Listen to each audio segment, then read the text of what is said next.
What's up, everybody? We are here with Chip Dodd, and today we're talking about how do we navigate through living in the midst of intolerant times, living in the midst of uncertain times. Welcome to a podcast about disciple making in the public square, where we talk about everyday issues from a biblical and balanced perspective. This is where life exists.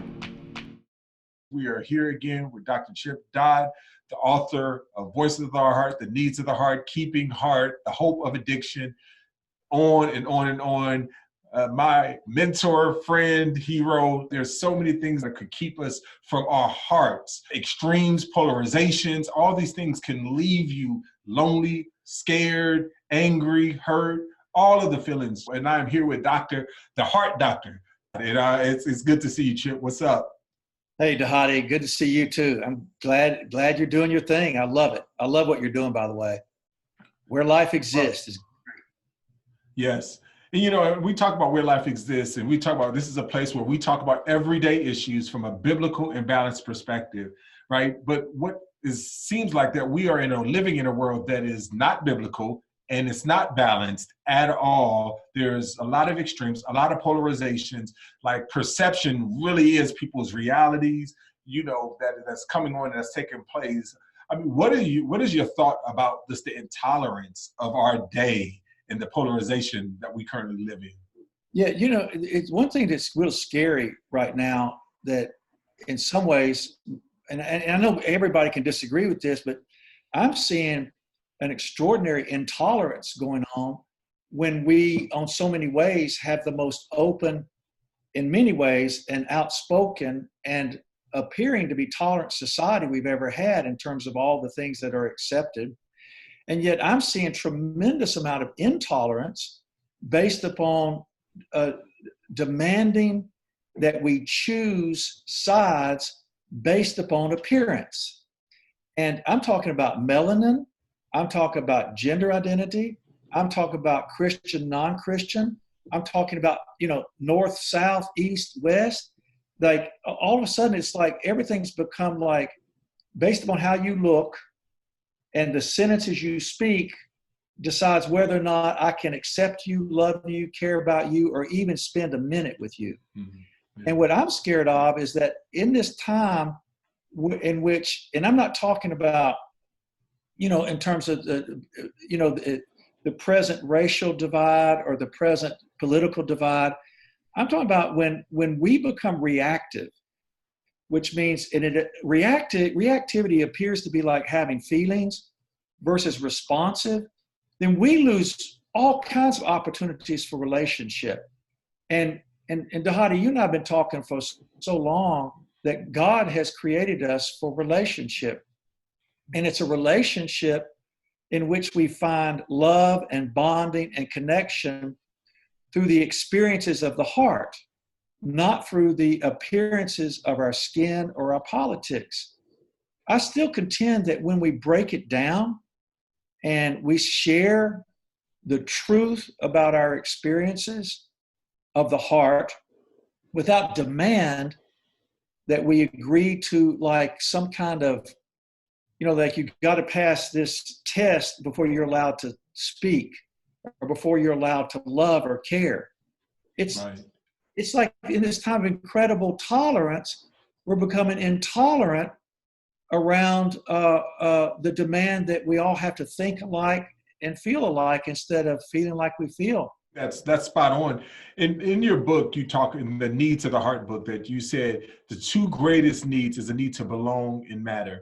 My question to you is that in the midst of this intolerance and even the divide and polarization that we've taken place, do you think that the primary driver is a need to belong and matter by a group? So I have to think like this group, or is it a fear of being rejected, by a group? Like what do you think is the driver of this? Yeah, that's such a great question. The two primary needs of the human being, above which all the other needs are under, right? The need to belong and the need to matter. But the thing is, even what neuroscience tells us, and the Bible has always told us, is that you and I are created to belong and matter, not through our performance, but through our identification as being a relative.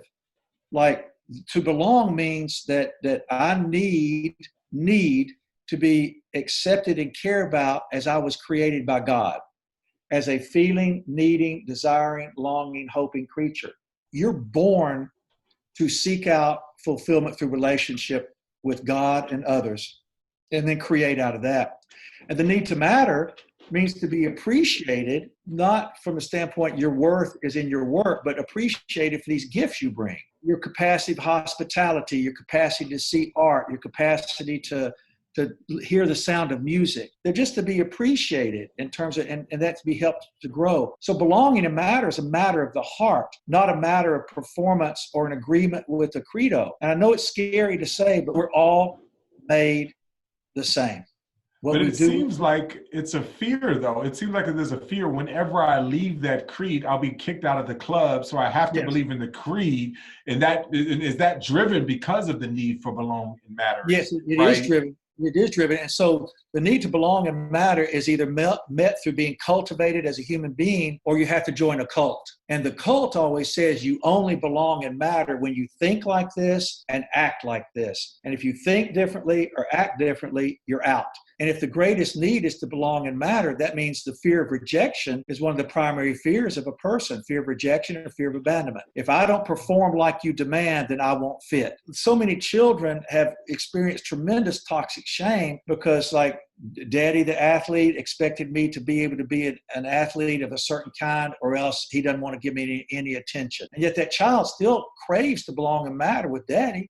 And yet they're saying, unless I perform, I'll be rejected. And I think now, and it's always been, this is ancient, that culture actually says either we're going to cultivate the individual to become who they're made to be so they do what they're made to do as created by God, or we're going to create a cult that says you belong and matter only if you think like this and do like this. Would you say that you're seeing more cultic-like behaviors, or just true and honest cultivation for a true need that we all have? You know what? We're at risk of becoming an extraordinarily intolerant culture in ways more so than we've ever been before, because we're assessing everything in so many ways on the demand that appearance becomes reality instead of the heart of each of us becoming relationship. I think we're at such risk. We're in some ways in the most intolerant culture I've ever lived in.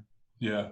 I think that right now, that's what I mean by the intolerance. I don't know when I have seen this level of intolerance in my lifetime. And, I'm old. I went through the 60s. I went through the end of the 50s, the 70s, 80s, 90s, and I've been all over the world too. And I have never seen more fear gripping us. And also, Dhati, at a time when I think there's less God intimacy that I've ever seen in my lifetime. But at the same time, Dhati, we as a society are addressing things that we've been in denial about too. So this is a time for tremendous need for tolerance, because we're finally addressing some things that we've ignored and denied for decades. And so the very opportunity we have for intimacy and passionate reconnection, restoration, regeneration, reformation, we can blow the smithereens because we're deciding things based upon appearance and signing off on a document rather than being able to, like, this is where I'm coming from, this is what I feel, this is what I think, but that doesn't mean we can't be neighbors. What do you think, like, either yourself or what people are hoping for, or they're longing for, in this? Because I know a lot of times you can go about desiring and craving something and go about the wrong way in doing it. What are people hoping for? What are you hoping for? I hope to be able to look into another person's face, and this is how the brain is even made. I want to look into a person's face and us look at each other, and I look at him or he looks at me, whatever. And the question gets answered: are you safe? Am I safe? Are you safe? And then once we go, yeah, I'm safe. And then the next question is, do you care? I mean, the brain is wired. Belonging and mattering is met by those two questions being answered. Like, yeah, I'm safe, which means I'm not here to bring harm to you. I get what it's like to be human. I understand what it's like to have pain. And you know what? Together, we can create solutions to destruction. And then we can also offer a world our gifts as we receive the gifts of others. So I want to look into somebody's face and they look back at me. I don't give a crap what the skin color, what state you're from, what country you're from. We human beings are looking at each other and we're wondering that because it's neuroscience and it's biblical to look in a person's face and say, are you safe? And could you care? And the world is suffering from us not answering those two questions in the affirmative. Instead, what happens, reaction to fear, the fear of asking that question is what's destroying us.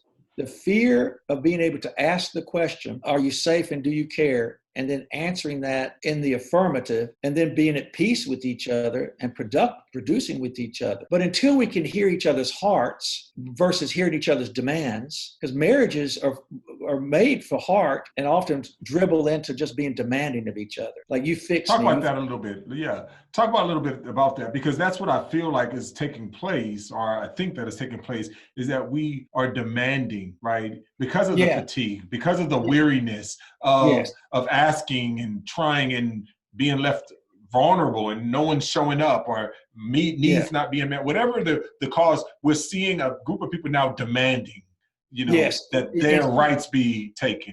Yes. And here's the thing, you and I do the Voice of the Heart. I'm telling you, the Voice of the Heart book, and I know I wrote it, but I'm saying I recorded just how we're made. It's not like I invented it, but we're feeling creatures who are thinking creatures, and we're made to be able to think and feel and live. And what's amazing is what we're doing right now is that if I've got a feeling and we point at someone, I've got a feeling, sadness, hurt, loneliness, fear, and I point at somebody and say, now you've got a problem because I've got a feeling, that is a mistake. And that's what happens in marriages. That's what happens in friendship. I'm having a feeling, now you need to fix it. Versus I'm having a feeling, will you help me? Are two different things. The Good Samaritan knew what it was like to be human, and two people walked by the man in the ditch. The Good Samaritan sees the man in the ditch, and he saw him with his heart. He saw him with his eyes and had thoughts, but he also saw him with his heart. And a Good Samaritan, it means if a person was a Samaritan, they knew what it was like to have pain. They acknowledged that they had pain. He was a Good Samaritan, which he had grown from his pain, and he had become compassionate. So he was empathic. He knew what it was like to be human. He didn't deny that he was human, didn't deny what it was like to be human. He sought to belong and matter. He felt hurt and sad and lonely and joy. He saw the man in the ditch. He knew that the man had been robbed of his well-being. And he went to him not because he was a Samaritan. He didn't go to him because he was wealthy. He went to him because he recognized his pain. Yeah. And that wasn't about skin or politics or religion. It was about humanity. Now, let me ask you this, because I think you're spot on. In like the president, right now, they just had the presidential debate. There was a statement that was just stated about, will you deny, or speak out specifically against white supremacy groups and those types of things? And obviously he did not do it. Like, how does a person not demand an alienable right to not be treated as, whether it's 3/5 of a man or to oppression or like something that is supposed to be inalienably given? How do you not demand that someone give you something that is a God-given image? Does that make sense? 100%. And I think it does need to be demanded in terms of expected, but I say it needs to be expected and demanded through grief, through I've got a feeling, I've got a pain, I need your help. I need you to hear me. I need you to listen. And I know that the expression of a group of anyone who's silenced is either death or violence. I mean, that's reality, because I'm not allowed to belong and matter as I've created. So it's like demand in so many ways needs to be in terms of grief, and then go as much as possible going through the processes of change occurring so that we can fulfill the vision of what this country was about or is about. Yeah.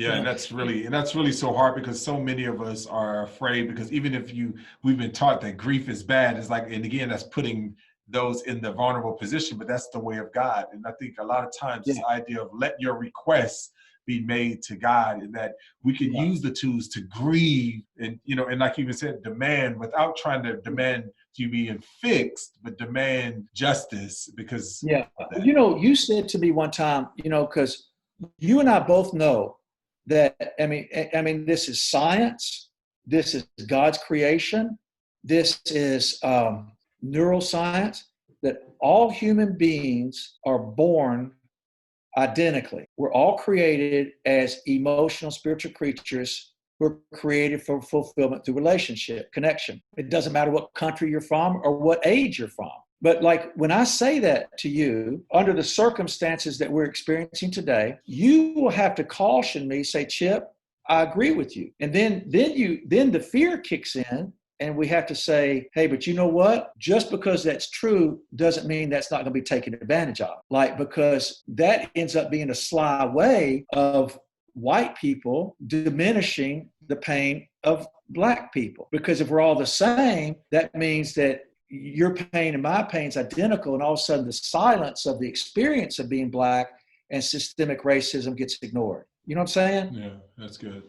It's like that you and I had that conversation. It could be a way of escaping dealing with this by saying we're all the same.